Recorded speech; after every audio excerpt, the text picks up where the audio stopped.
भगवते वासुदेवाय।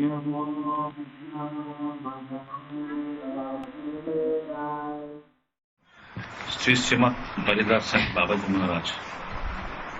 मंडी बाबा नारे जी ख्यात थे आमर परम भाग्य संस्पर्श से विषय किसी कथा कह पूर्व गोटे कथा मत मन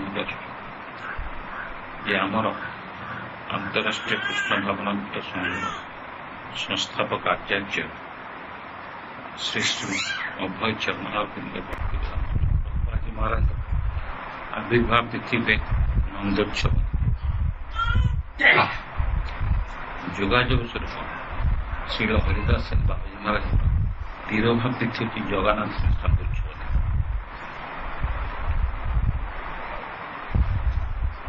जो दिन पूर्ण परमेश्वर भगवान श्री कृष्ण धरावतरण कले तापर नंद महाराज कृष्ण को पुत्र रूपे पाई महोत्सव पालन कले जो महोत्सव कहे नंदोत्सव नंद राजा द्वारा अनुष्ठित उत्सव नंदोत्सव से भी जो दिन प्रेम पुरुषोत्तम भगवान श्री गौरव सचिगर्भ सिंधु हरि स्वची माता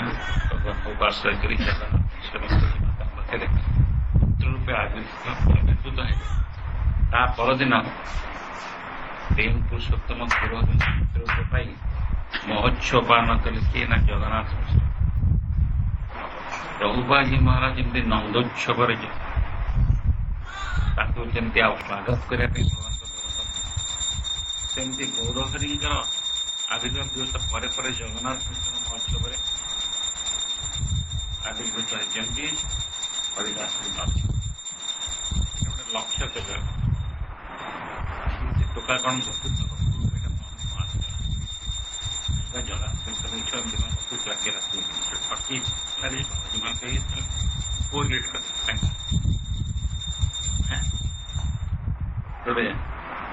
आज से महाशाखा नाम वैष्णव शास्त्र भगवान गुण कीर्तन लीला लीला स्मरण जपरी परम मंगलमय भगवान शुद्ध भक्त मान लीला कीर्तन लीला स्मरण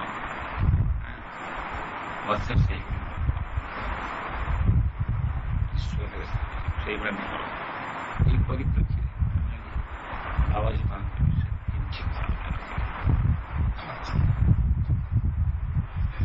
हरिदास बाबाजी महाराज 7 मास जन्म होता तेजस्वी कर 7 मास जन्म जोगाजोग बसत से दिन राधा विनोद बिहारी से सेवक विनोद बिहारी ये स्वयं को प्रकाश करते स्वयं प्रकाश प्रत्यक्ष विनोद बिहारी को देखी राधाराणी विनोद बिहारी व्यतीत से गोटे मुहूर्त कहीपर ना ये स्वप्नादेश कर विग्रह रूप राधा विनोद बिहारी से प्राणेश्वर प्राणेश्वरी राधा विनोद बिहारी को जमुना वृंदावन पाई जमुना देवी जमी आसवे पदवी पर सी प्रकाश कर राधा विनोद बिहारी पीठ पूर्वर प्रेम पुरुषोत्तम गौरहरी गृहस्थ लीला विग्रह जहाँ कि शिवानंद स्वामी निजे जहाँ करते उपासना करते सी थे यही जदि जनकर से गौरप्रेमी गौरवपूर्वक विशिष्ट आध्यात्मिक व्यक्तित्व हो न था एत गुड़े सुजोग प्राप्त हो आस से परिवेश से दिन विनोद बिहारी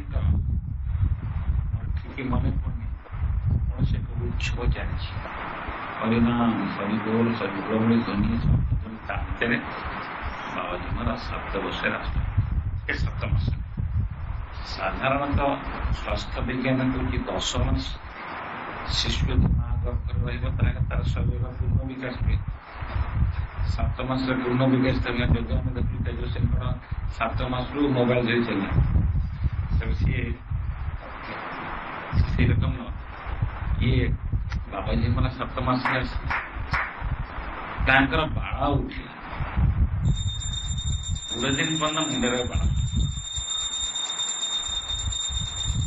ବର୍ଷେ 2 ବର୍ଷ 3 ବର୍ଷ ଚାଲିଗଲା ବାଳ, ଯେମିତି ବାଳ ଉଠିଲାନି ତାଙ୍କୁ ଥଟାରେ ସମସ୍ତେ ଡାକିଲେ ନାଣ୍ଡି ବାବା। ନାଣ୍ଡି ବାବା ନଣ୍ଡା ବାଳ ଉଠୁନି, ଚନ୍ଦା ମୁଣ୍ଡିଆ ଦେବା କହନ୍ତି। ପରେ ସେ ନାଣ୍ଡି ବାବା ନାଁରେ ସେ ଏରିଆରେ ପ୍ରଖ୍ୟାତ ହେଇଗଲେ। ହରିଦାସନ ବାବାଜୀ ମାନେ କେହି ବୁଝିଲେନି, ନାଣ୍ଡି ବାବା କରେ ସେ ଗୁରୁମାଟି ସବୁ ବୁଝିଲେ, ତାଙ୍କର ସେ ନାଁ ନାଣ୍ଡି।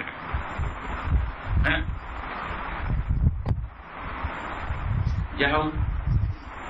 ଆମେ ବାବାଜୀ ମହାରାଜଙ୍କ ସଙ୍ଗ ପାଇ ଯାହା ଶୁଣିଛୁ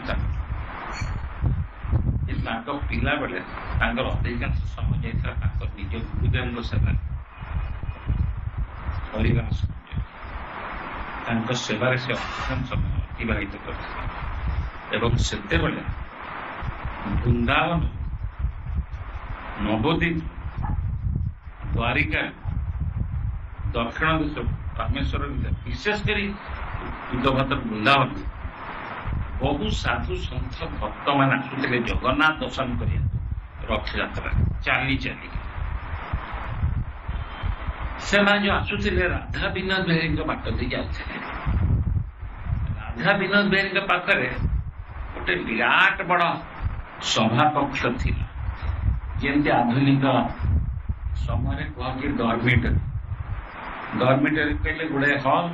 ତା ଭିତରେ 20ଟା ଖଟ ପଡୁଛି, ତା ଦେହରେ ଗୋଟେ ଟଏଲେଟ ବ୍ଲକ ଲାଗିଛି, 7-8ଟା ପାଇଖାନା ଘର। ସେଇଭଳିଆ ସେ ଯୁଗରେ ସେ ଗୋଟେ ବିରାଟ ସଭା କକ୍ଷ ଥିଲା। ସଭା କକ୍ଷରେ ଖଟ ପଡିଥିଲା, ଆଉ ପବନ ଆସିବା ପାଇଁ ପ୍ରଚୁର ପବନ ଆନ୍ତର୍ଜାତିକ ବ୍ୟବସ୍ଥା ଥିଲା। ସେଇଠି ବୃନ୍ଦାବନର ସାଧୁମାନେ ଆସି ରହୁଥିଲେ। ବୃନ୍ଦାବନ ମଥୁରା ଇତ୍ୟାଦି ସାଧୁମାନେ ସେ ରହୁଥିଲେ, ଜଗନ୍ନାଥ ଦର୍ଶନ କରିବାକୁ ଯୋଉମାନେ ଆସୁ। ସେଭଳି ବହୁ ସାଧୁଙ୍କର ପ୍ରତ୍ୟକ୍ଷ ସଂସ୍ପର୍ଶରେ ଆସିଥିଲେ ହରିଦାସ। ସେ କହନ୍ତି, ମୁଁ ଭାବେ ମୋର ସେଟା ଭାଗ୍ୟର ସର୍ବଶ୍ରେଷ୍ଠ ଜନ୍ମ କରିଛି। ସେତେବେଳେ ସେଇଭଳି ଅତି ସୌଭାଗ୍ୟବାନ ସେ ମତେ 27 ବର୍ଷ ହେଇଥିଲା ମୁଁ ବୈଷ୍ଣବ ସାଧୁଙ୍କ ସଂସ୍ପର୍ଶରେ ଆସିଥିଲି। ସିଏ ଥିଲେ ଦିବ୍ୟ ଦ୍ରଷ୍ଟା,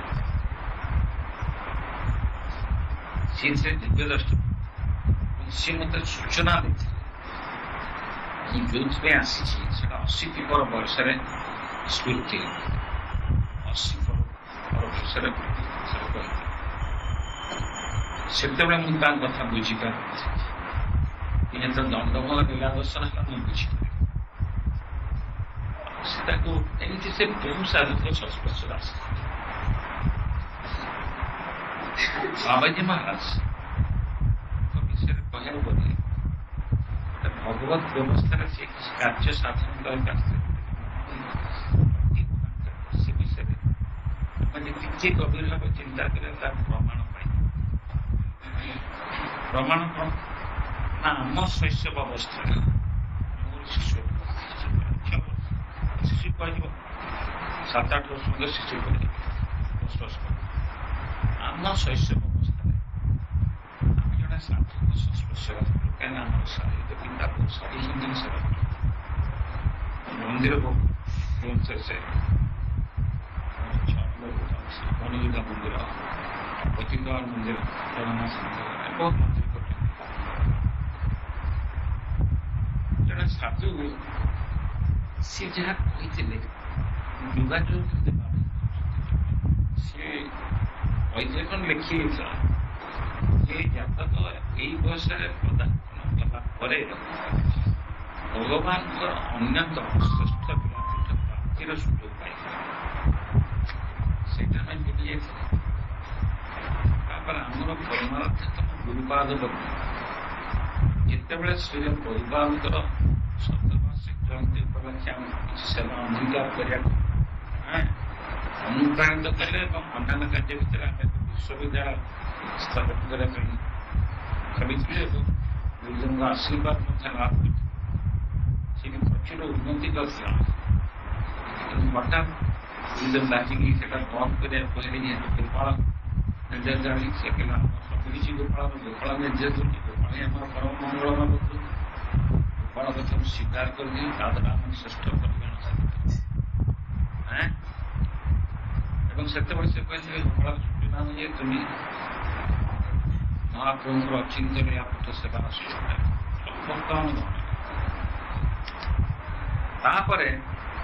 ଗୁରୁଜନଙ୍କର ଦିବ୍ୟ ଅପ୍ରକଟ ଦିନର 4 ମାସ ପରେ ଏ ମହାସାବ ସେବନ କରିଥିଲେ। এটা କେମିତି ଗୋଟେ ଆଗରୁ ନିର୍ଦ୍ଧାରିତ ହେଇଛି, ଯାହା ଭଗବାନ କହିଛନ୍ତି ଅର୍ଜୁନଙ୍କୁ ନିମିତ୍ତ ମାତ୍ର ଭବ ଶବ୍ଦ ସାଥୀ। ଏ ଅର୍ଜୁନ ମୋ ଦ୍ୱାରା ଅତବାର ବହୁତ ଦୂର ମୋ ଦ୍ୱାରା ମାନେ ମରିସାରିଛନ୍ତି। ଭୀଷ୍ମ ଦ୍ରୋଣ ତୁମେ ଖାଲି ନିମିତ୍ତ ସେରକମ ଏସବୁ ଆଗରୁ ପୂର୍ବ ନିର୍ଦ୍ଧାରିତ ମାନେ ଟିକେ ଗଭୀର ଦେଖ ଜାଣି କିଛି କରୁ। ସେହି ପରିପ୍ରେକ୍ଷୀରେ ଯେଉଁ ମହାତ୍ମା ଆସିଛନ୍ତି ଭଗବତ କାର୍ଯ୍ୟ ନିଶ୍ଚୟ ସେଭଳି ଭଗବତ ନହେଲେ ଅନନ୍ତ ପଡ଼ିଯିବ ଭିତରେ ଆଉ କେହି ଆସିଛନ୍ତି ସେ କିଏ ଆସି। ତେବେ ସିଏ ଯେତେବେଳେ ମୋର ପ୍ରଥମ ମନେ ପଡୁଛି ତାଙ୍କ ସହିତ ପ୍ରଥମ ସାକ୍ଷାତ ଗୋଟେ ଯୁବକ ପିଲା ତାଙ୍କୁ ଧରିକି ଯାଇଥିଲେ ଛାଡ଼ିଦେବ। ସେତେବେଳେ 4ଟା କେତେ ବାଜି ଭୋର 4ଟା କେତେ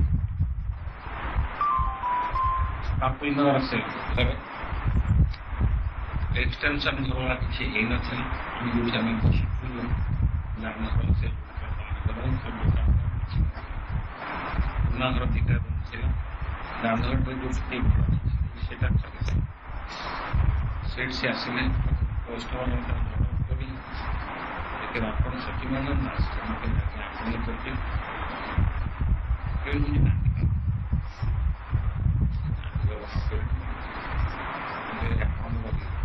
ବାପୁନରେ ମୁଁ ଏଠି ମୋର ଅଙ୍ଗ ଅଛି ଇଏ ମୋର ଅଙ୍ଗ ସେ ଆମ ପଛପଟ ଲାଇନରେ ସେ କ'ଣ ମୋର ପୁତୁରା, ସେ ଏପଟ ଲାଇନରେ ମୋର ଝିଆରୀ, ସେପଟ ଲାଇନ ମୋର ଅଛି। ମାରି ମୁଁ କ'ଣ ସେବା କରିପାରେ ନା ସେ ଆପଣ କରିବେ, ଆପଣ ପରିଚୟ ଦିଅନ୍ତୁ। ଠିକ ମନେ ପଡି ଚେଷ୍ଟା କରୁଛି କ'ଣ କରିବ ସେ କହିଲେ ମୁଁ ରାଧା ବିନୋଦ ବିହାର ସାରିଲେ ରାଧା ବିନୋଦ କୋଉଠି ନା ମା ରହୁନ। ମୁଁ ଭାବିଲି ଏ ବୋଧେ ଆସିଛନ୍ତି ସାହାଯ୍ୟ ପାଇଁ। ସେତେବେଳେ ବହୁତ ଲୋକ ଆସୁଥିଲେ, ବିଶେଷ କରି ସାଧୁ ସନ୍ଥ ସାଧୁ ବେଶୀ ବି ବହୁତ ଆସୁଥିଲେ। ସାଧୁ ବ୍ୟବସାୟୀ ସାହାଯ୍ୟ ଦେଖୁଥିଲେ ଜଙ୍ଗଲ ହଉଛି ଭଲ କାମ ହଉଛି ୟୁନିଭର୍ସିଟି ପାଇଁ ମୋବାଇଲ ଚିପା ଜାଣି ସେମାନେ ଉଠେ ଟଙ୍କା ତ ସମସ୍ତେ ଦରକାର। ବିଭିନ୍ନ ଭାବରେ ଆସୁଥିଲେ, କିଏ ମହତ୍ୱ ଆସୁଥିଲା, କିଏ ତାର ଢଙ୍ଗରେ ଆସୁଥିଲା। ଭଗବାନଙ୍କୁ ଜଣ ମୁଁ ଦେଖିଲି ଜଣେ ସାଧୁ ଏତେ ରାତି 4ଟା ମାନଙ୍କର ନିଷ୍ଠା ଅଛି। ତେଣୁ ସେତେବେଳେ ମୁଁ ତାକୁ 500 ଟଙ୍କା ଦେଲି। ସେ କେତେବେଳେ ମୁଁ ଯାହା ଟଙ୍କା ଦେଇଛି 10 ଟଙ୍କା କିଏ ଫେରି ନଥାନ୍ତି, କିନ୍ତୁ ପ୍ରଥମ ଥର କେତେ ଫେରିଦେଲେ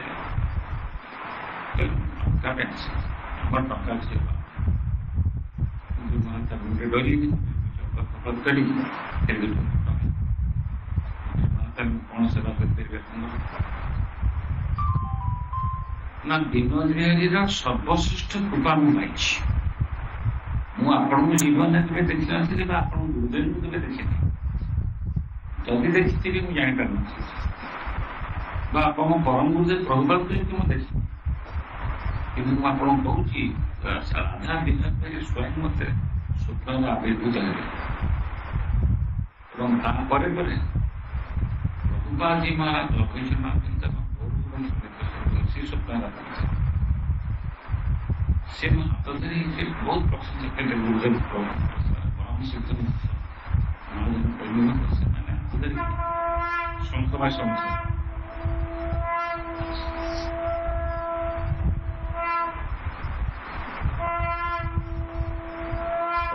ଶଙ୍ଖ ବସିଲେ ଭଗବାନ ସମସ୍ତ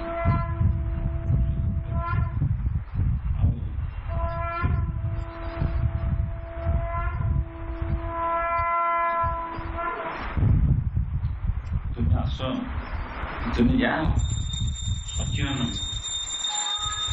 ତାକୁ ସେବା କର।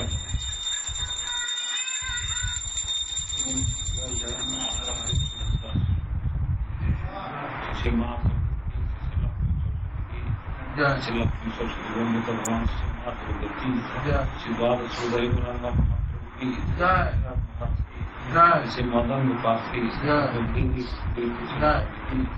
श्री देवेश्वर महादेव की श्रील प्रभुपाद श्रील गुरुदेव की जय तो सीमान मत कहले सच्चिदानंद अपने सच्चिदानंद सुल्तान पचारे किए रूपता पाइली इस्कन सच्चिदानंद बोली से झियारी ना घर पाखे पचार इस्कन सच्चिदानंद के समझ कर इतने भोर मुझे पचारि तेणुक काली से पचारि सच्चिदानंद किए जापारे क्या इस्कन इस्कन से लाइन पोस्ट ऑफिस से पिलाटी मोर झियार से मुझे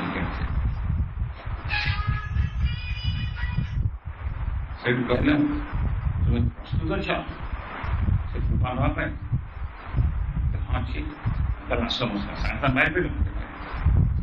बाहर पड़ जाना पोस्ट देखिए उतने गुप्त किसी हेनी देखिए रिक्शा पिछा ना कौन जीव रिक्शा पिछा तो चढ़ी खोजे बाट महाराज चढ़े चली चली कल्पना बसस्टाण्ड पहुँचली जोग को गोटे पूरी बस पड़गला मुझे खाली बस कौन हो देखिए हेमाश्री चंदनपुर ओह्लैलु चंदनपुर ओह्ला से स्टाण्ड मुझे कौन कृपा देखी महाराज आसी निरीक्षण कर आश्रम को रास्ता नाला पिचु रास्ता नाला ब्रिज नाला 96 मसीहा कथा मुझे कहली खाली नदी बंधल था नदी बंधल दीपटे अमृत गुड़े पड़ा ये गोड़ पड़ सुधी देव मतलब बहुत सतर्कता सहित चलिए पड़ा शेष नई भितर बसिलु अंटे पा पहना जना नहीं आज शरीर समाधि बस आप डर पहला जना नहीं ना पानी हम पुष्कट छाती कहते मारा छाती बुरी जावा मुझे डंगा बार डायरेक्ट डंगा वाला आस से डंगा मुझे आसी पहुँचीगला मुझे बात करद 50 टाँग मास कहे कहीं ओह्ला उदा कर 50 टाँग कम दरकार मारा से बेसी पा देखा बुढ़ा भल भल जड़ा नहीं ना ना बेसी पा ना मुझे सब आसरा चल तो आम चली चली चली गाड़ी भितर आसिलु दिव्य भूमि दर्शन कलु से वृक्ष लता भर्ती होता 1999 मसीह महाबात्यार गोटे बहुपुड़ीगला भर्ती भर्ती वृक्ष लता बेसी पोलांग गचरा भर्ती एरिया पोलांग जोटा पोलांग वनमुखी कहते अच्छा प्रथम जाऊ जाऊ किछटा गला गोटे विशाल सापटे गच पड़ा मुझे खाइला कि साप मुझे जाना ना से खुशी चलीगला मुझे आशा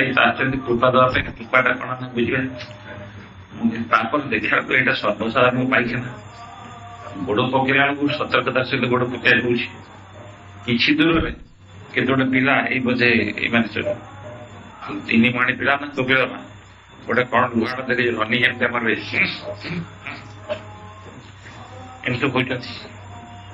एत सजन जैसे चली सेपटे बेलू आउ कि पिला सी भी कौन मुथी पुथी मरामरी होती चढ़ी पड़ी पी आ गए भांग बटा चलती ये गोटे जगह पड़े से आमको दुईट जगह नाम सूत्र मिली पुरी पाखे जगन्नाथ मंदिर पाखे निर्गुंडी 200 एकर जमीन पर गोटे विराट बड़ मठ पुरी 35 बखरा थी गोटे छड़ा गोटे प्राचीन राधाकृष्ण मंदिर एवं ये मिली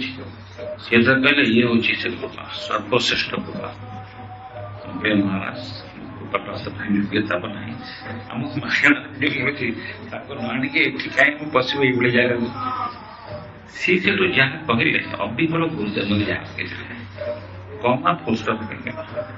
सी प्रथम कह देखो आप धाम देखना बाह्य रूपटा देख धाम को मैंने स्पर्श करें योग्यता नहीं ये भूमि चिंतामणि आउ महाप्रभु अचिंत लीलापीठ ମହାପ୍ରଭୁଙ୍କ ଅଚିନ୍ତା ଲୀଳାପୀଠ ସେବାର ସୁଯୋଗ ଆପଣ ପ୍ରାପ୍ତ ହେଉଛନ୍ତି। ମହାପ୍ରଭୁଙ୍କ ସ୍ୱତନ୍ତ୍ର ବ୍ୟବସ୍ଥା, ରାଧା ବିନୋଦ ବିହାରୀ ସ୍ୱତନ୍ତ୍ର ବ୍ୟବସ୍ଥା, ଆପଣ ପରମ ଗୁରୁଦେବଙ୍କ ସ୍ୱତନ୍ତ୍ର ବ୍ୟବସ୍ଥା। ମୁଁ କେବଳ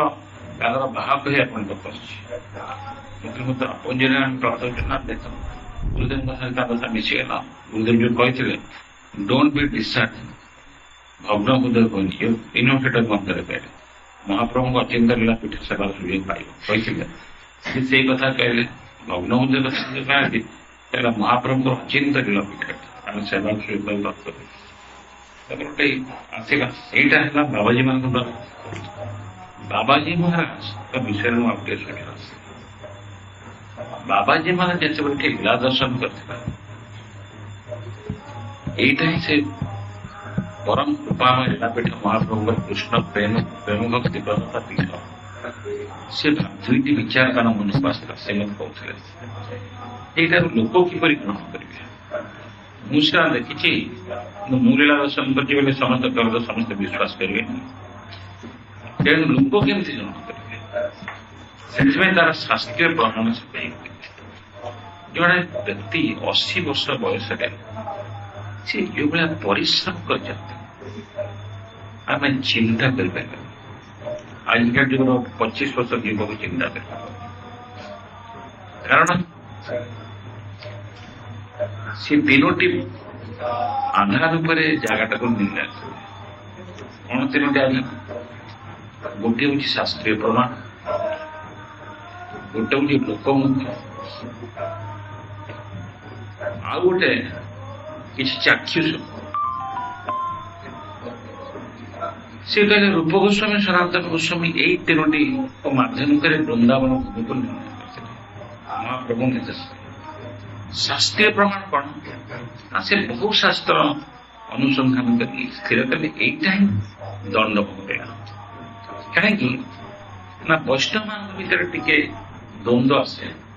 କାହିଁକିନା ବୃନ୍ଦାବନ ଦାସ ଠାକୁର ଯାହାକୁ ଶ୍ରୀ ଚୈତନ୍ୟ ଲୀଳାର ବ୍ୟାସ ବୋଲି କୁହାଯାଏ ସିଏ ତାଙ୍କର ସୁପ୍ରସିଦ୍ଧ ଶ୍ରୀ ଚୈତନ୍ୟ ଭଗବତରେ ଲେଖିଛନ୍ତି ଯେ ଦଣ୍ଡ ଲୀଳା ବାଲେଶ୍ୱର ସୁବର୍ଣ୍ଣରେଖାରେ। ତେଣୁକରି ଜଣେ ଲୋକ କାହିଁକି ବୃନ୍ଦାବନ ଦାସ କଥା ବିଶ୍ୱାସ ନ କରେ ଆମେ ମଳବ ଚିଠା ଆମ କଥା ବିଶ୍ୱାସ କରିବେ। ତେଣୁକରି ଇଏ ଶାସ୍ତ୍ରୀୟ ପ୍ରମାଣ ଗୋଟିଏ ଶାସ୍ତ୍ରୀୟ ପ୍ରମାଣ ଉଦାହରଣ ସ୍ୱରୂପ ଶ୍ରୀ ଚୈତନ୍ୟ ଚରିତାମୃତ କବିରାଜ କୃଷ୍ଣଦାସ ଗୋସ୍ୱାମୀ କହିଛନ୍ତି ଯେ ମୁଁ ବୃନ୍ଦାବନ ଦାସ ଠାକୁରଙ୍କର ସିଏ ହିଁ ପ୍ରକୃତରେ ଚୈତନ୍ୟର ବ୍ୟାସ। ମୁଁ ତାଙ୍କର ଉଚ୍ଚିଷ୍ଟ କାହିଁକି ତାଙ୍କ ନିର୍ଦ୍ଦେଶରେ ଗୋଟେ ବିଶେଷ ପ୍ରୟୋଜନତା ଅଛି। ନହେଲେ ସିଏ ଯୋଉ ବର୍ଣ୍ଣନା କରିଛନ୍ତି ତାଙ୍କୁ ମୁଁ ବର୍ଣ୍ଣନା କରିବା ଦୁଷ୍ଟତା କରିବା ମୋ ପାଖ ଅପରାଧ। କେବଳ ସିଏ ତାଙ୍କ ନିର୍ଦ୍ଦେଶରେ ମୁଁ ଯାହା କିଛି ବର୍ଣ୍ଣନା କରୁଛି ଏବଂ ଯୋଉଟା ସେ ନ କହିଛନ୍ତି ସେଟା କହୁଛି। ଦ୍ୱିତୀୟତଃ ମୋର ପରମ ଇଷ୍ଟ ମଦନ ମୋହନ ମୋ ହୃଦୟ ବନ୍ଧ ଭାଙ୍ଗି ମତେ ଯାହା କହୁଛି ମୁଁ ଗୋଟେ ସେଇଭଳି ଯନ୍ତ୍ରବତ ଲେଖିଛି ମୋ ନିଜର କିଛି ସେ ତାଙ୍କର ଚରମ ଦୈନ୍ୟତା ପ୍ରକାଶ କରିଛନ୍ତି ଶ୍ରୀରାମ ବୈଷ୍ଣବ ଠାକୁର ଶ୍ରୀକୃଷ୍ଣଦାସ। ସେଥିରେ ବୃନ୍ଦାବନ ଦାସ ଠାକୁର ଯୋଉ ଲେଖିଛନ୍ତି ଚୈତନ୍ୟ ଭାଗବତରେ ମହାପ୍ରଭୁଙ୍କ ଲୀଳା ସମ୍ପର୍କୀୟ କୌଣସି କଥାକୁ ରିପିଟ୍ କରିନାହାନ୍ତି ବା ପୁନର୍ବାର ପ୍ରକାଶ କରିନାହାନ୍ତି। କିଏ ନା କବିରାଜ କୃଷ୍ଣ କେବଳ ଦଣ୍ଡଭୂମ ଲୀଳା ବିଷୟରେ ବିଶେଷ ବିବରଣୀ ପ୍ରଦାନ କରି ମହାପ୍ରଭୁ ତାଙ୍କ ପାର୍ଶ୍ୱଦମାନଙ୍କ ସହିତ କିପରି ଆସିଲେ, କିପରି କଟକର ଗଡ଼ଗଡ଼ିଆ ଘାଟରେ ବୁଡ଼ ପକେଇଲେ, କଟକରେ କିପରି ସାକ୍ଷୀ ଗୋପାଳଙ୍କ ଦର୍ଶନ କଲେ, ସେପଟ ସାକ୍ଷୀ ଗୋପାଳ କଟକରେ ଥିଲେ ଦର୍ଶନ କଲେ, ତାପରେ କିପରି ଭୁବନେଶ୍ୱର ଆସିଲେ ଅନନ୍ତ ବାସୁଦେବ ଦର୍ଶନ ଏବଂ ଲିଙ୍ଗରାଜ ପ୍ରଭୁ ଦର୍ଶନ କରି ସେ କିପରି ଆସିଲେ କମଳପୁର। ସେତେବେଳେ ୟା ନାଁ ଥିଲା କମଳପୁର କାରଣ ଏଠି ଗୁଡ଼େ କମଳ ବା ପଦ୍ମପୁର ଫୁଟୁଥିଲା। ଚନ୍ଦନପୁର ନାଁ ଥିଲା କମଳପୁର। କିପରି ଏଠି ସେ ଆସିଲେ ଏବଂ ଆମ କାନାଇ କୁଣ୍ଡିଆଙ୍କ ବିବରଣୀ ସହିତ ମହାପ୍ରଭୁଙ୍କର ନିଜ ପାର୍ଶ୍ୱଦ ଦ୍ୱାଦଶୀ ଦିନରେ କେମିତି ସେ ଆସି ମାନେ ଏକାଶୀରେ ପହଞ୍ଚିକି ଟିକେ ହରିବାସରେ ସମୟ କଟେଇଲେ। ରାତି ଉଜାଗରେ ହରିନାମ ଉଦାହରଣ ହରିନାମ ସଂକୀର୍ତ୍ତନ ରକ୍ତ ହେଲେ। ପରଦିନ କିପରି ସେ ନିତ୍ୟାନନ୍ଦ ପ୍ରଭୁଙ୍କୁ ତାଙ୍କ ଦଣ୍ଡ ଧରିକି ଦ୍ୱାଦଶୀ ତିଥିରେ କପଦର୍ଶନ ମାଧବ ଛାଡ଼ୁ श्रीक्षेत्र से पुरी जगन्नाथ पुरी धाम यात्रा कले ए सब से विवरणी संग्रह कले किए बाबा कहले कहीं आज संग्रह न करी मु लीला देखी बोली मुझे के विश्वास करें केटा मिछ तेरे शास्त्र प्रमाण एपरिक गौरव कृष्ण से कहते तत्कालीन जगन्नाथ मंदिर प्रशासक महांती गोटी सी गौरव कृष्ण गोटे गोटे सी अति प्राचीन पोथी आमर आंखु देखते भक्ति सिद्धांत संस्कृत प्रभुपाद बड़ा स्कलारी संस्कृत अति उच्चकोटीर संस्कृत पोथीटा परिपूर्ण थी प्राप्त हो भक्ति सिद्धांत गौरव कृष्ण देवली लिखिले गोटे ग्रंथ प्रांजल भाव वर्णित अच्छी महिला संबंध से रकम से कृष्णदास कविराज स्वामी कथा या गौरव कृष्णदेव कथा एवं कान्हाई कुंडिया वर्णना सब एकत्रित कर सिद्धांत कपतेश्वर महादेवी लीलार साक्षी कपतेश्वर महादेव से बलिष्ठ प्रमाण सब एवं सी बलिष्ठ प्रमाण सब प्राप्त होते तार आधार आम क्या ईर्षा तो गोटे कम करे सबटे जिते दंडमान चारिटे प्रचार अपप्रचार यहाँ दंडमान से मिछ हो ईर्षा तो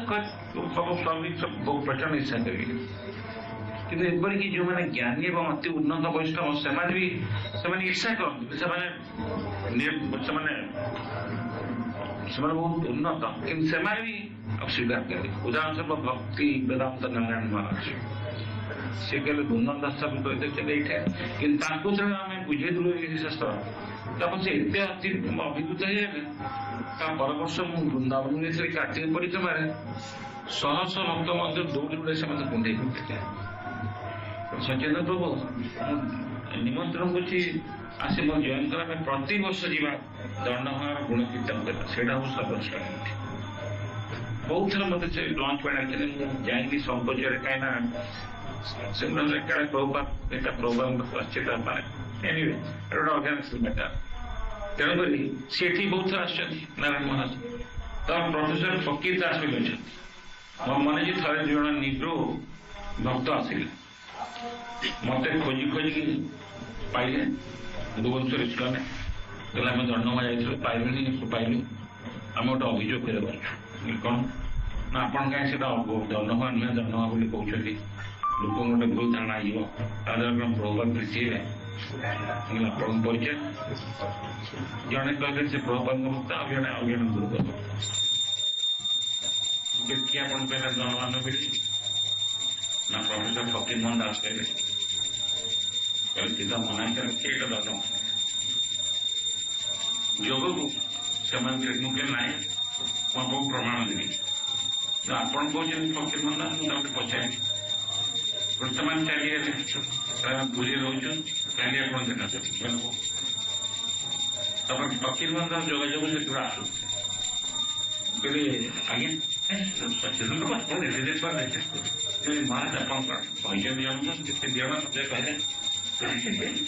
आप विश्वास कौन बुझुंट ना कौन अच्छे से कौन बुझुंट कौन कौन से बुझुंट मुझे गोटे यहाँ कहली से परदिन मत दिज देखा कले सी कहले आप किसी बुझुना गोटे से कौन कहते प्रोफेसर लोग कौन कहते भल बुझिकी कहतु कि न बुझिकी आप कहले गोटे कल करने आसना कौन no he told it is not Dandamala Satyananda Prabhu is about to tell me it is Dandamala मतलब कहले कौन कर ठीक है स्टार्ट ठीक तो लगे फकीर मन पर जगह कौन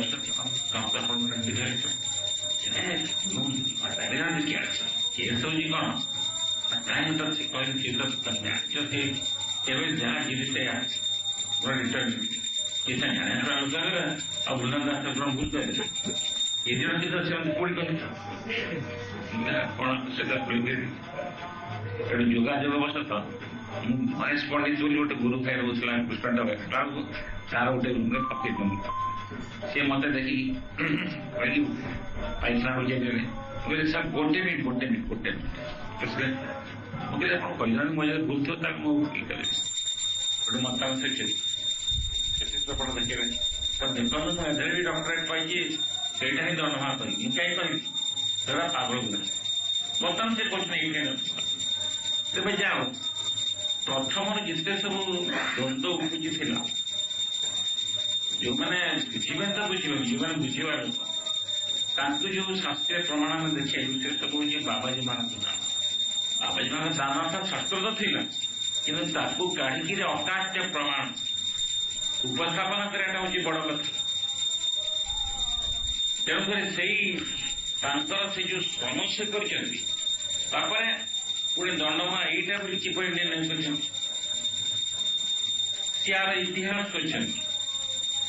यार रेवेन्यू हिस्ट्री ଯାହା କୁହାଯାଏ ଭଗବାନ ସମର୍ଥନ କରେ ମୁସଲମାନ ବ୍ରିଟିଶ ପିରିୟଡ ଯାହାର ନାଁ କ'ଣ ଥିଲା ମୁସଲମାନ ପିରିୟଡ ଯାହାର ନାଁ କ'ଣ ଥିଲା ପ୍ରାଚୀନ ରେକର୍ଡ ସବୁ ଖୋଜିଛନ୍ତି କଟକ ବାଦାମବାଡିରୁ ଜୋବ୍ରା ସେ ପ୍ରାଚୀନ ରେକର୍ଡ ଅଫିସ ଯୋଉଟା ସେଠି ଚାଲି ଯାଆନ୍ତି ଖରାରେ ଚାଲି ଯାଆନ୍ତି 10-12 କିଲୋମିଟର ବାଟ ସବୁ ସଂଗ୍ରହ ତାଙ୍କର କି ଗୋଟେ ଶାରୀରିକ ସମ୍ବନ୍ଧ ଏଠି ଥିଲା ପୁରୀରେ ବ୍ରିଟିଶ ସମୟରେ ଗୋଟେ ତାକୁ ଆରମ୍ଭ ସେଟା ଗୋଟେ ଫଳ ମିଳିଲା ଆଉ ଗୋଟେ ଫଳ କଟକ ଅଛି ସେ ଦି ଫଳରେ ତାକୁ ନକ୍ସା ଯୋଡ଼ିକିରି ସିଷ୍ଟମ କରିଥିଲେ ନା ପରିଶ୍ରମ କରିକି ଏଇଟା କେତେବେଳେ ଆଣିଥିଲା କମଳପୁର ଥିଲାବେଳେ ମହାପ୍ରଭୁଙ୍କ ଲୀଳା ହେଇଥିଲା ବୋଲି ତାର ପ୍ରମାଣ କୃଷ୍ଣଦାସ କବିରାଜ କହିଛନ୍ତି ପୂର୍ବ ବର୍ଣ୍ଣଠାରୁ ପର ବର୍ଣ୍ଣଟା ହେଉଛି ଗ୍ରହଣୀୟ ସେ ଯୁକ୍ତି ସ୍ଥାପନ କରିଛନ୍ତି ଏବଂ ୟାଙ୍କ କଥା ଉଦ୍ଧାର କରିଛନ୍ତି ମୁଁ କୃଷ୍ଣଦାସ କବିରାଜ ସ୍ୱାମୀ କହୁଛନ୍ତି ବୃନ୍ଦାବନ ଦାସ ଠାକୁରଙ୍କର ମୁଁ ଉଚ୍ଚିଷ୍ଟ ବକ୍ଷଣ କରୁଛି କିନ୍ତୁ ଯୋଉଠି ସେ ମତେ ନିର୍ଦ୍ଦେଶ ଦଉଛନ୍ତି ତାଙ୍କ ବାଖ୍ୟାକୁ ବିଶେଷ ଭାବରେ ବ୍ୟାଖ୍ୟା କରିବା ପାଇଁ ମୁଁ ସେଇଟା କରୁଛି କିଏ ପ୍ରମାଣ କରିଛନ୍ତି କେବଳ ଦଣ୍ଡମା ବିଷୟରେ ସେ ରିପିଟ୍ କରିଛନ୍ତି ନହେଲେ ବୃନ୍ଦାବନ ଦାସ କୌଣସି ଲେଖାକୁ ଟଚ୍ କରିନାହାନ୍ତି ତାଙ୍କର ମହାପ୍ରଭୁ ଅନ୍ୟ ଲୀଳା ବିଷୟ ଲେଖିଛନ୍ତି ଏଇ ସବୁ ତାପରେ ଭକ୍ତି ଶ୍ରୀରାମ ସରସ୍ୱତୀ ଯୋଉ ବିଏ କରିଛନ୍ତି ଯୋଉ ଭାଷ୍ୟ ଅନୁବାସରେ ଭକ୍ତି ବିନୋଦ ଠାକୁରଙ୍କର ଯୋଉ ସେମାନେ କାରଣ ଦର୍ଶାଇଛନ୍ତି ଏଇଟା ହିଁ ଦଣ୍ଡମା ବା ବିଭିନ୍ନ କାରଣ ଲେଖା ହେଇଛି ତାର ପ୍ରମାଣ କରୁଛନ୍ତି କପତେଶ୍ୱର ମହାଦେବ ତାପରେ ଏଠି ହଉଛି ଆମର ଦଣ୍ଡମା ଗୋପୀନାଥ ଲୀଳା ପରେ ମହାପ୍ରଭୁ ମହାରାଜ ପ୍ରତାପରୁଦ୍ର ଦେବ ପ୍ରତିଷ୍ଠା କଲେ ଏ ଲୀଳାର ସାକ୍ଷୀ ସ୍ୱରୂପ କପତେଶ୍ୱର ସେଇଟା ଏଠି ସେଇଟା ସୁବର୍ଣ୍ଣ ରେଖାରେ ନୁହେଁ ଏ ନଦୀକୁ ଦଣ୍ଡମା ନଦୀ କହନ୍ତି ପୂର୍ବରୁ ଆନା କଞ୍ଚ ନଦୀ ଥିଲା ମହାପ୍ରଭୁଙ୍କର ଦଣ୍ଡମା ଲୀଳା ସଂଗଠିତ ହେଲା ପରେ ଆନା ଦଣ୍ଡମା ହେଲା ଏସବୁ ବଳିଷ୍ଠ ଯୁକ୍ତିର ସବୁ ଭକ୍ତି ଶାସ୍ତ୍ର ପ୍ରଭାଜୀ ମହାରାଜ କହିଛନ୍ତି ତାଙ୍କୁ ସବୁ କାଢିଲେ ତାପରେ ଏସି ଯାତ୍ରା କଲେ କପତେଶ୍ୱର ଦେଖି ଯାତ୍ରା କଲାବେଳେ 18 ନଳା ପାଖରେ ତାଙ୍କ ମହାଭାବ ଆସିଲା ସେଠୁ ଦୌଡ଼ି ଯାଇକି କେତେ ଘଣ୍ଟେ 2 ଘଣ୍ଟା ଭିତରେ ପହଞ୍ଚିଲେ ତେଣୁକରି ସିଏ ତ ମହାପ୍ରଭୁ ତ ସ୍ୱୟଂ ଜଗନ୍ନାଥ ସ୍ୱୟଂ କୃଷ୍ଣ ତାଙ୍କ ପାଖରେ ମାନେ ସମଗ୍ର ସୃଷ୍ଟିକୁ ଏପଟ ଗୋଟେ ସେକେଣ୍ଡ ଲାଗିବନି ତାଙ୍କର ଏକାଂଶ ତ ସବୁ ସୃଷ୍ଟି ସ୍ଥିତ କିନ୍ତୁ ନରଲୀଳା କରୁଛନ୍ତି କୌଣସି ମଣିଷ ପକ୍ଷରେ ସୁବର୍ଣ୍ଣ ରେଖାରେ ଏଇଟା 280 କିଲୋମିଟର ହବ ଘଣ୍ଟେ ଭିତରେ ଦୌଡ଼େ ସେ ସମ୍ଭବ ନୁହେଁ ତେଣୁକରି ଏଠି ଦୌଡ଼ିକି ଯାଇକି ମହାଭାବ ତାଙ୍କର ପ୍ରକାଶ ପାଇଛି ସେ ପଢ଼େଇଛନ୍ତି ଏସବୁ ଅକାଟ୍ୟ ଯୁକ୍ତି ଯୋଉ ଭକ୍ତି ଶାସ୍ତ୍ର ସବୁ ସେ ସାଇତିକି ରଖିଲେ ତେଣୁ ଶାସ୍ତ୍ରୀୟ ପ୍ରମାଣଟା ଦୃଢ଼ ହେଇଗଲା ରେଭିନ୍ୟୁ ଦୃଷ୍ଟିର କଲେକ୍ସନ କରିକିରି ଏଇଟା ହେଇଗଲା ଶାସ୍ତ୍ରୀୟ ପ୍ରମାଣ ସହିତ ତାକୁ ଟାଲି ରଖିକିରି ଏଇଠି ଲୀଳା ହେଇଥିଲା ଏଇପଟେ ଆସିଥିଲେ ମହାପ୍ରଭୁ କପତେଶ୍ୱର ହଉଛନ୍ତି ତାର ସାକ୍ଷୀ ଦାଣ୍ଡ ସାହି ବାଟେ ଆସିଥିଲେ ସେଇଟା ପୁରୁଣା ଜଗନ୍ନାଥ ସଡ଼କ ଥିଲା ଏଇଟା ପରେ ହେଇକି ରେଭିନ୍ୟୁ କଲେକ୍ଟ କରିଛନ୍ତି ଏଇଟା ପୂର୍ବରୁ ଜଗନ୍ନାଥ ସଡ଼କ ଥିଲା ସାଧୁ ସନ୍ଥ ମାନେ ଏଇ ବାଟେ ଯାଉଥିଲେ ଫଳରେ ଏପଟେ ଦାଣ୍ଡ ସାହି ସେପଟେ ଦାଣ୍ଡ ସାହି ଦିଟା ଦାଣ୍ଡ ସାହି ଅଛି ମଝିରେ ସେଠି ରଖିଲେ ତାପରେ ୟାଙ୍କ କଥାରୁ ଭୃଗୁମୁନିଙ୍କ ଆଶ୍ରମ ନିକଟରେ ସେ ଦଣ୍ଡ ଲାଗିଲା ସେ ପ୍ରମାଣ କି ଏଇଟା ହିଁ ଦଣ୍ଡ ପ୍ରତିଷ୍ଠା କଲେ ଏଇ ଯୋଉ ଉଦ୍ୟମ କଲେ ଏବଂ ସେ ଉଦ୍ୟମର ପୃଷ୍ଠଭୂମିରେ ସେ ଦଣ୍ଡଭୂମିର ସାକ୍ଷାତ ଦର୍ଶନ କରିଥିଲା ମତେ ସେ କହିଲେ ଏ ଦର୍ଶନଟା କାହାକୁ କୁହାଯାଏନି କାରଣ ମୁଁ ଜାଣେ ଆପଣ ଯେ ସିକ୍ରେଟ ରଖିବେନି ଆପଣଙ୍କର ଆହୁରି ଗଭୀର ରିଲେସନ ଆସିଛି ଆପଣ ସେଗୁଡ଼ା କହିଦେଇଛନ୍ତି କିନ୍ତୁ ଗୁରୁଦେବ ମତେ କହିଦେଲେ ପୋଟେନ୍ସିଟା ଜାଣିବ କହୁନି କିନ୍ତୁ ମୁଁ କହିଦେଇଛି ମୋର ନେଚର ସେଇଟା तुम रखिपारे तथापि मैं आपको कौच आप तो बाध्य कर जो लीला से विषय ଆମେ ପବ୍ଲିକ କରିସାରିଛେ ଆଉ କହିଲେ କିଛି ଅପରାଧ ନାହିଁ। ସେ କହିଲେ ଥରେ ସେ ସାବତ ବୋଲି ଗୋଟେ ଯୁବକ ଏଇଠିକା ଚନ୍ଦନପୁର ତା ହାତ ଧରି ସେ ଯାଉଥିଲେ କପଦେଶ୍ୱର ମହାଦେବଙ୍କ ଦର୍ଶନ କରିବାକୁ। ମହାପ୍ରଭୁ କପଦେଶ୍ୱରଙ୍କ ଦର୍ଶନ କରିଥିଲେ ଭଗବାନ ଶ୍ରୀରାମଚନ୍ଦ୍ର ଦ୍ୱାରା ସଂସ୍ଥାପିତ ହୋଇଥିବା କପଦେଶ୍ୱର ମହାଦେବଙ୍କ ପାଖକୁ। ସେଠି ଯାଇ ସେ ମନେ ପକାଇଲେ କେମିତି ସ୍ୱୟଂ ଭଗବାନ ଏବଂ ତାଙ୍କର ପରମଶ୍ରେଷ୍ଠ ଭକ୍ତ ଶିବଜୀ ମାଧବ ଉମାଧବ ଭିତରେ କିପରି ଭେଟ ହୋଇଛି। ଏଇ କଥା ସ୍ମରଣ କରି ମହାଭାବରେ ବୁଝିଲେ ସେ ଫେରି ଆସୁଛନ୍ତି। କାରଣ ସେ ଯୁବକ ସେ ସାବତ ନା କଣ ଏଇ ଚୋପଡ଼ ଦୋକାନ କରିଛି ତାରି ଭାଇ ଦେଖି କଣ ସେ ତାଙ୍କୁ ଧରିକି ତାଙ୍କ ଆଗରେ ସେ ଯୁବକ ତାଙ୍କୁ ଧରିକିରି ସିଏ ଚଢିଛନ୍ତି ରିଭର ନଦୀ ବନ୍ଧ ଉପରେ। ନଦୀ ବନ୍ଧରୁ ସେ ରିଙ୍ଗ ବଲ୍ ପରେ ଗଡ଼ି ଗଡ଼ି ଗଡ଼ି ଗଡ଼ି ପଡ଼ିଗଲେ। କୋଉଠି କୋଉଠି ପଡ଼ିଲେ କୋଉ ନଦୀରେ ଜଣ ପଡ଼ିକି ତାପରେ କଣ ଆପଣ ଦେଲା ସେ କହିଲେ ମୁଁ ଦେଖିଲି ଆଗରେ ଯାଉଛନ୍ତି ଶ୍ରୀ ଚୈତନ୍ୟ ମହାପ୍ରଭୁ ଅତି ସୁନ୍ଦର ତେଜସ୍ୱୀ ରୂପରେ ଦଣ୍ଡ କମଳ ଧାରଣ କରିଛନ୍ତି। କିଛି ଦୂରରେ କହିଲେ କହିବା କଥା ନାହିଁ ତା ପାଖରେ କହିଲେ କିଛି ଦୂରରେ ନିତ୍ୟାନନ୍ଦ ପ୍ରଭୁ ସ୍ୱରୂପାନନ୍ଦ ସ୍ୱାମୀ ଜଗଦାନନ୍ଦ ପଣ୍ଡିତ ଏମାନେ ସବୁ ଆସନ୍ତି ଏମାନେ ସବୁ ଆସୁଛନ୍ତି। ହଠାତ୍ ଯମୁନା ଦେବୀ ଏକ ନବବଧୂ ବେଶରେ ସିଧା ଯେ ଅତି ତେଜସ୍ୱୀ ଦେଖାଯାଉଛନ୍ତି ଲମେ ପଢ଼ିଲେ ମହାପ୍ରଭୁ ଜଣାଇଦେଲେ। କହିଲେ ହେ ପରମ କରୁଣାମୟ ଆପଣଙ୍କର ସବୁଠାରୁ କରୁଣାମୟ ଅବତାର ସବୁ ସୌଭାଗ୍ୟ ନେଇଗଲା ଗଙ୍ଗା। ଆପଣ ଯମୁନା ସବୁଠାରୁ ବଞ୍ଚିଥାଏ। କାରଣ ଗଙ୍ଗା ଦେବୀ ଶାସ୍ତ୍ରକୁ ସବୁବେଳେ ପ୍ରାର୍ଥନା କରନ୍ତି ମୁଁ କେମିତି ଯମୁନା କଷ୍ଟ ବୁଝିବି। କାରଣ ଯମୁନା ପାଖରେ ହିଁ କୃଷ୍ଣ ଇଲା କରିଛନ୍ତି। ସେଥିପାଇଁ ପ୍ରଭୁପାତ କହିଛନ୍ତି ଗଙ୍ଗା ଦେବୀ ଯଦି ଶବ୍ଦବାଦ ହଉଥିବେ ତାହେଲେ ଯମୁନା କଷ୍ଟ ବୁଝାଇ ଗଙ୍ଗା ତ ପତିତ ହବନି କିନ୍ତୁ ଯମୁନା ଅତି ପ୍ରିୟ। କିନ୍ତୁ ଯମୁନା ଦେବୀ ଏଥର ଅପିଲ କରୁଛନ୍ତି ଏଥର ସବୁ ନେଇଗଲେ ଗଙ୍ଗା। କାରଣ ଜ୍ଞାନ ଭିତରେ ତଟ ଯମୁନା ଆପଣଙ୍କ ସବୁଥିରେ ବଞ୍ଚିଲା। ଭଗବାନ କହିଲେ ଯମୁନା ତୁମର ଅତି ଅନ୍ତର୍ଗତ ଅନ୍ୟତମ ଅନ୍ତର୍ଗତ ନିତ୍ୟ ସଖୀ। ଅଳ୍ପ ସମୟ ପରେ ମତେ ନିତ୍ୟାନନ୍ଦ ପ୍ରଭୁ ଆସି ମୋ ଦଣ୍ଡକୁ 3 ଖଣ୍ଡ କରି ମାଗିଲେ। ମୁଁ ଦଣ୍ଡ ସ୍ୱରୂପରେ ତୋ ପାଖରେ ଏବଂ ତୁ ଜଳ ସ୍ୱରୂପରେ ମୋ ପାଖରେ କମଣ୍ଡଳରେ ତାପରେ କହିଲେ ଏଇଟା ଦଣ୍ଡବାଣୀ ଯମୁନାଟା କିଏ ବିଶ୍ୱାସ କରିବେ କାହିଁକି ମୁଁ ସେଥିପାଇଁ ପ୍ରମାଣ ଖୋଜିଲି। ଦେଖିଲି ମହାପ୍ରଭୁ ମଙ୍ଗଳା ଘାଟରେ ମହାଯମୁନା ସ୍ନାନ କରନ୍ତି। ସେଦିନ ମହାପ୍ରଭୁ ସ୍ୱୟଂ ଭଗବାନ ଶିଶୁଟା କହିଛନ୍ତି ଯମୁନା ଆମେ କଣ କାଟି ପାରିବା ମହାପ୍ରଭୁ ଦେଖିଲା ଦିସ୍ ଯମୁନା ଆଉ ତେଣୁକରି ଏଇ ଯୋଉ ଅଧ୍ୟବସାୟ ଏଇ ଯୋଉ ନିଷ୍ଠା ଏଇ ଯୋଉ ଅନୁସନ୍ଧାନ ଏଇଟା ଭଗବାନଙ୍କ ନିର୍ଦ୍ଦେଶକୁ ମୁଁ ତୋଳିଆନେ ଏଇଟା ମାନେ କିଛି କମ କଥା। ବନ୍ଦେ ରୂପ ସନାତନ 2 ମାସ ବୃନ୍ଦାବନ ଭୂମି କଲା।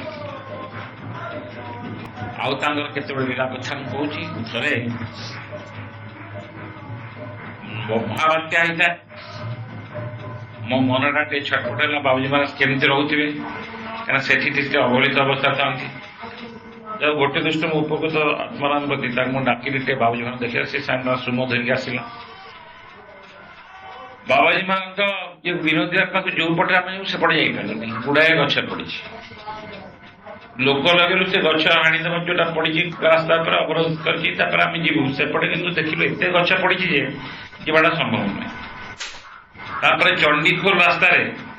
ସେପଟେ ଉଲ୍ଟା ରାସ୍ତାରେ ଆସିଲୁ। ସେପଟେ ବି ଗଛ ପଡିଥିଲା। ଯାହା ହଉ ଲୋକ ଲଗେଇ ପଇସା ପତ୍ର ଦେଇ ଗଛ ଟିକେ ଆଡେଇକି ଆମେ କୌଣସି ମତେ ଆସିଲୁ। ଆସିଲା ବାବାଜୀ ମାଙ୍କର ରୁଦ୍ରମୂର୍ତ୍ତି ମାନେ ତାଙ୍କର ରିଲେସନ ମାନଙ୍କ ଉପରେ ସେ ରାଗୁଛନ୍ତି ମାନେ ପୁରା ରୁଦ୍ରମୂର୍ତ୍ତି। ଆପଣ ଆସିଲେ କିନ୍ତୁ ଏଗୁଡ଼ା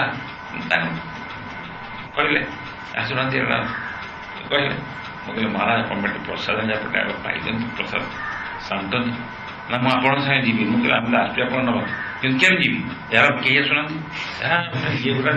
ମୁଁ ବିରୋଧୀ ଛାଡ଼ି କ'ଣ ଯିବି ଏମିତି ଖାଲି ये तापर आम प्रसाद देगलु शुखला प्रसाद 2-3 खंड पुनः हम और से गाँव में जाए कहलु जो कौन वृद्ध लोक कि गोटे कैसे आसन गोटे किए ना से वंश किए तो आप कौन करूँ ये अच्छा भुवनेश्वर सीटा गोटे किंतु एम पहुँचा न पहुँचा पहुँच से छाड़ी आसे मत कहले मुझे 1.5 दिन उपास थी यदि दरकार पड़ता 1.5 मास उपास विनोद विहार व्यवस्था करके यहाँ विनोद विहार निष्ठा सूचना आउ थे जड़े फोन कले गोपाल बाबू बोली जे महाराज पड़ी मुंड पूरा चिमचत हो बड़ उद्विग्न हो पड़ी सागे सागे आत्मा डाकिले आत्मा से पहुँचीगला मुंड धरिकी आम गला महाराज पाखे ना सी कौन जाइए हस्पिटाल आडमिशन हस्पिटाल बाहर गुड़े लोक अच्छा कहीं बहुत जमी दान कर हस्पिटाल से आम गला डाक्तर मैंने छाड़देवे क्या डाक्तर छाड़ ना जड़े गायनाकोलोजी स्पेशलिस्ट डॉक्टर ना पीएससी प्राइमरी हेल्थ सेंटर तेणु तार स्पेशलिस्ट डॉक्टर बहुत कम अच्छा जड़े गायनाकोलोजिस्ट से कहले आज्ञा आम क्या आलाउ करें कौन हो कार्डियाक अरेस्ट हो 2.5 मिनट माने हार्टा बंद होता 2.5 मिनट 2.5 मिनट सेकेंड के मैंने 2.5 मिनट प्लस ताकर मुंडर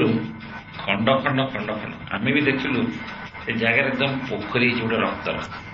सी कौन होना से जो रहती उच्च पिंडा पुराणा काला उच्च पिंडा विनोद पाखु से आसला बयस हो तो गोड़टा खसी गोटा खसिक जो पत्थर जो थाए जो खम्ब जो कोणियाटा पूरा धार होता है से जोर मुंड पिटी कपुरीटा छाड़ी मैंने मुंडू बाहर नहीं कि पूरा फाटी देखा खंड खंड खंड खंड रक्त सारे ये यह विनोद विहार होती भाग्य को विनोद विहार कृपार हैं गोटे लोक मॉर्निंग वॉक जाऊला प्रातः भ्रमण में सी देखिए अरे बाबा एमती गोटे स्कूटर वाला डाकिला से स्कूटर वाला आसला से स्कूटर मझे बाबाजी बसई ये मॉर्निंग वॉक करते लोक पछे बसई से ड्राइव कला से प्राइमरी हेल्थ सेंटर पीएचसी को नहीं गले से कहले अलरेडी से जा सारे ये समय कथा दौन कि मो मनटा एत बट आसी देखी कौन कौन एमती कहते आश्चर्य मुझे कौन सी मत डाक्तर को कहली मुझे देखिए से खुशी से डाक्तर अनुमति देले कहले जड़े मुझे जाऊँगी आत्मा मो लाज देखिए लगी भितर गला अरे आम कौन भाई देखा बेलू बाबाजी महाराज देखी पूरा संस्कृत श्लोक अनर्गल आपण परम दिव्यधाम छाड़ी एठिक आसिले मो कौन है कि आप कहीं आसले से धाम सेवा छाड़ी आसिले कहीं कहीं कष्ट करुले शिशु डाक्तर कहले आप कथा कहते कौन से डाक्तर कथा कौन कहते आप तुरंत आम्बुलांस मगाते कटक नहीं गोटे आम्बुलांस मगाला सहज मिललानी सालेपुर आम्बुलांस आसला आम गेट पाखे आम्बुलांस पाखे देखा इसी गेट पाखे हाजर महाराज ठीक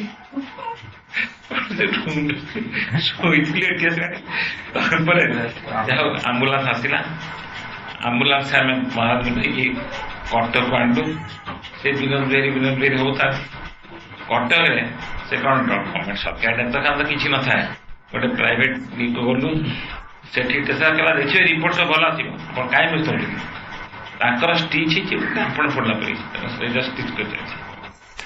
देखा सब रिपोर्ट भल आसला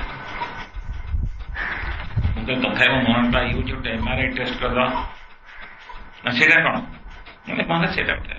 टेस्ट सी कहला से लोक कहला कौन 3000 ना 2,500 जहाँ पड़े कान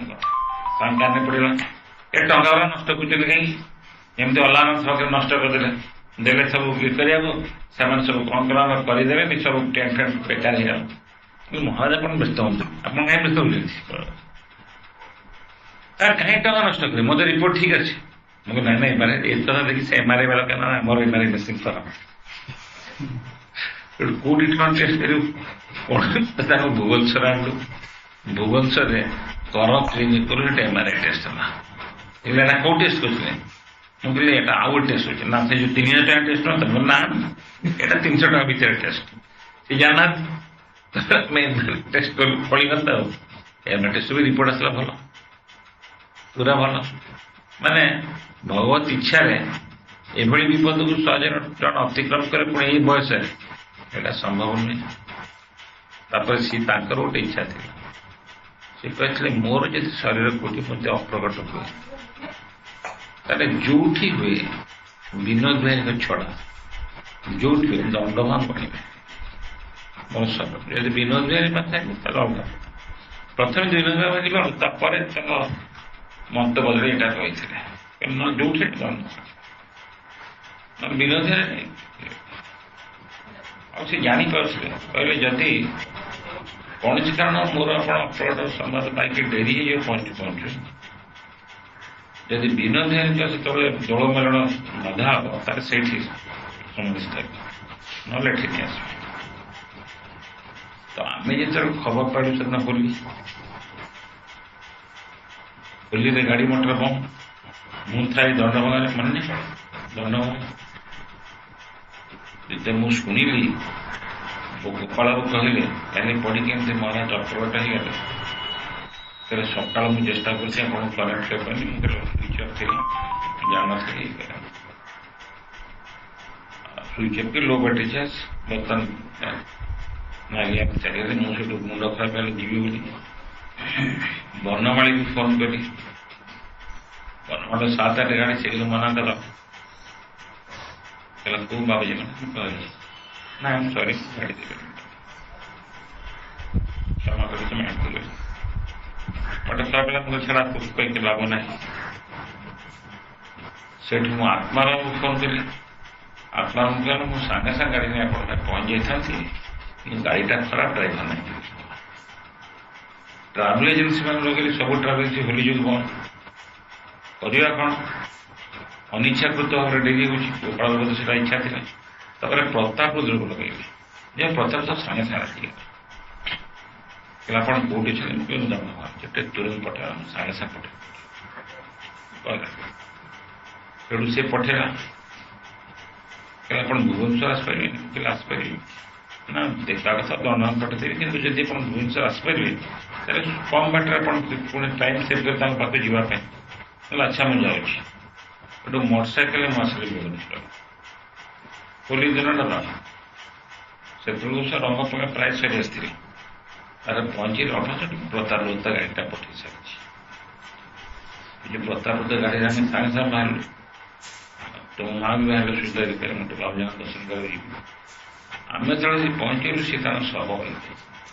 आम बहुत अनुरोध करूँ से इच्छा करते से मना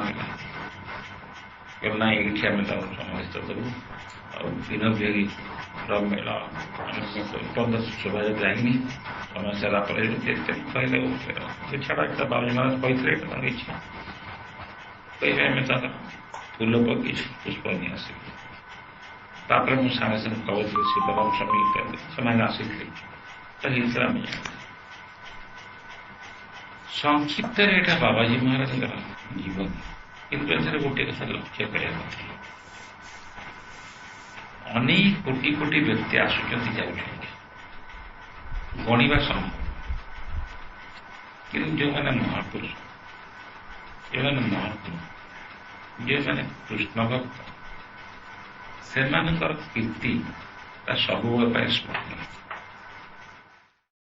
निताय गौर हरि बोल हरि बोल हरि बोल निताय गौर हरि बोल निताय गौर हरि बोल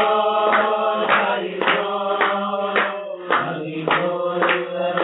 हरि बोल जय जय जय प्रभुपाद प्रभुपाद प्रभुपाद जय जय प्रभुपाद जय जय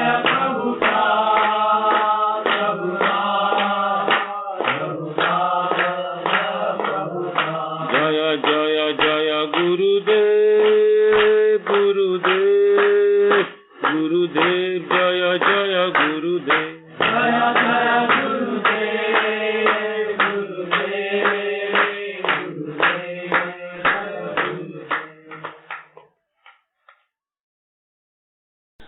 हरे कृष्णा।